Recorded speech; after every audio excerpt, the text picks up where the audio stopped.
पहला, माना कि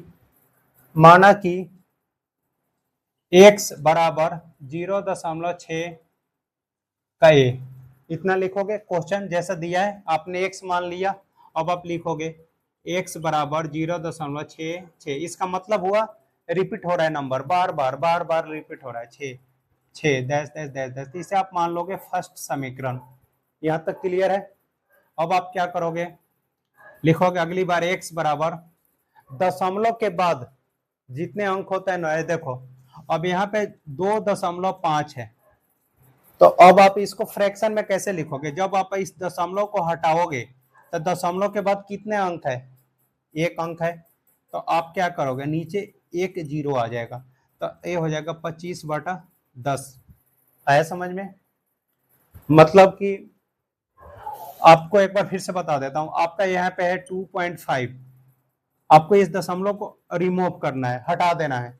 तो आप क्या करोगे, जब ये दशमलव हटता है तो दशमलव के बाद कितने अंक है, एक अंक है, तो नीचे एक पे एक जीरो आ जाएगा, तो ये हो जाएगा 25/10।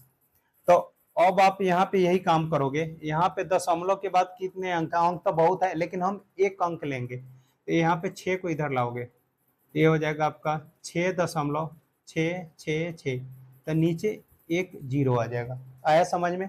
एक 6 आया तो एक जीरो, दो आता तो दो जीरो, तीन आता तो तीन जीरो, लेकिन हमें सिर्फ एक चाहिए तो हमने एक जीरो लिखा, ये डैश डैश। अब ये हो जाएगा आपका क्रॉस मल्टीप्लाइकेशन, एक्स को 10 से, एक को इससे, तो ये हो जाएगा 10x बराबर 6.666 डैश डैश, तो ये हो जाएगा आपका अब सेकेंड समीकरण। अब आप लिखोगे अब कॉमा समीकरण एक को समीकरण दो से घटाने पर, अब समीकरण एक को इसमें से घटा दोगे, तो जिसमें से घटाते हैं उसको पहले लिखते हैं। 10x बराबर 6.666, ऐसे ऐसे लिख लो आप, और इसमें से a घटाओगे तो आप लिखोगे x बराबर 0, ये हो जाएगा आप कितना, 6 डैश डैश। अब देखो यहाँ पे कुछ नहीं है तो समझो 1 है,